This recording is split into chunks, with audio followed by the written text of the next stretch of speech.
Hey, my friends, it's your friend Kevin. Before I get to the Divine Daily Blast, I just want to say a big thank you to all of you for liking, subscribing, and doing all the incredible things that you do to help grow this channel and get the vibration out there. Without further ado, let's get to the cards and the stars and what today has to bring. Now, many of you know that I do the week ahead, which is where I look at where the moon is, look at where the stars are, look at where the planets are, and offer up some suggestions for navigating these somewhat interesting times. So let's get on with this. We have a number 9 angel numerology day. That's numerology and angel numbers combined to a message. Declaration day. I call this the declaration day, but it basically is lift off. Let's go. Let's have enough. It's almost like we're at the end of one little cycle and we're starting a new cycle. What are you going to do with that? The 9 energy brings with it a time to be creative, artistic, to be kind, to be caring, to be giving, which is what we should be doing anyway. Self-sacrificing without compromising ourselves. Sometimes when we sacrifice what we believe in, what we want, we compromise. And I think at some point or another, we have to stand firm in our faith, especially on a 9-day. Pull out the Empress and the Hermit cards if you are a tarot reader. Work with the Archangel Michael, Gabriel, and this 9 energy has the elements of the sign of Virgo, a taskmaster, organization, really good earthy sign. My isms: I am choosing to trust the process of life and welcome new opportunities with open arms. What exactly does that mean to you? And this comes from Joanna Fantasies, who gave me these isms last summer, and I wrote them down. I am of purpose. I am decisive. I am loving. I am appreciated. I am determined. These are things that we truly should be affirming that we are. I am strong. I am powerful. I am meant to have a magical life. We did not sign up to come to Earth just to struggle and strife, pay bills, and then die. No, that's not what we came to do. The angel affirmation card comes from Archangel Ariel. Call upon me, the Archangel of Manifestation, to bring abundance and prosperity into your life. Abundance flows effortlessly into my life. It is natural for me to thrive. I love that. It is natural for me to thrive. It is natural for me to thrive. I love that. I like it a lot. It rolls off your tongue, rolls off your heart. The Miriams will be with us all week long. They came to the feet of Jesus when he passed into spirit.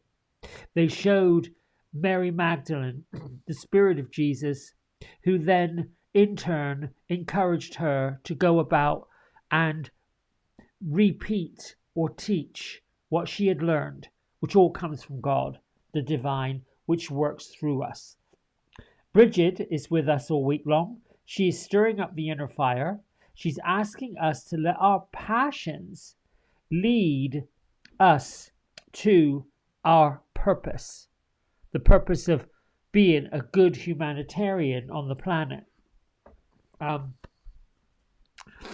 Gertrude and Beatrice, my lovely little fae friends, in spirit, they are gathering in a circle of stones. They're calling them the pillars of wisdom, and there are 12 of them. So I imagine each one of them represents an archangel. They're in the middle of it. They're saying that the 12 is a sacred number, and you can call them 12 disciples, you can call them 12 archangels, you can call them 12 spirits of knowledge. I don't know where that comes from. I don't know what the 12 spirits of knowledge is, but they're in the middle of the center of the 12 of the 12. So if one of you knows what the 12 spirits of knowledge is, you can drop it in the comment. I don't quite know what they mean by that, but that's okay.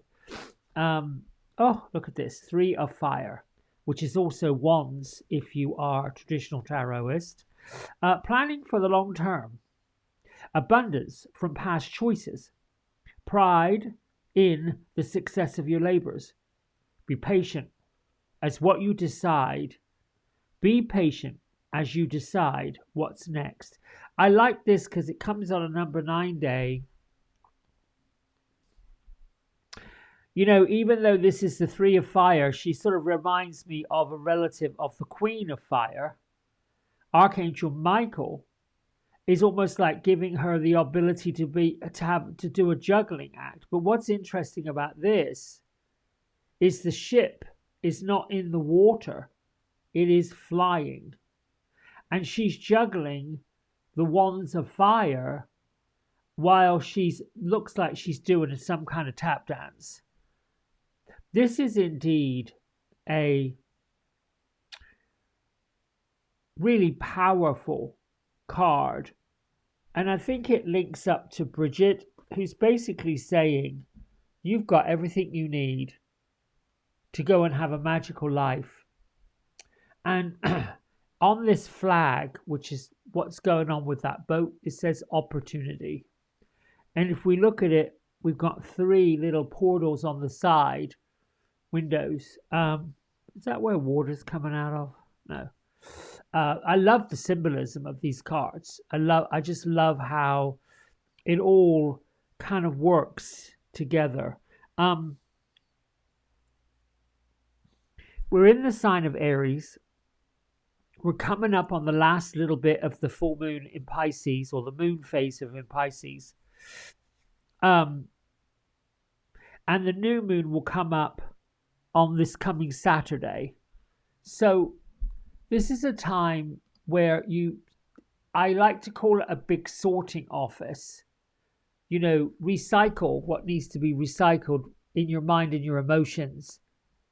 Discard what needs to be released from your mind and your emotions and your feelings, because as we grow and evolve, and it's happened rapidly, it's happening quickly. And for the last several months, we as light workers have been getting the notions, the downloads, the codes to live a simpler life, to choose simpler ways of being, to have smaller networks of friends, and to cherish the friends that we have. And these, I think, is part of the movement forward, creating a greater community. I'm listening to see if there's any other message coming through.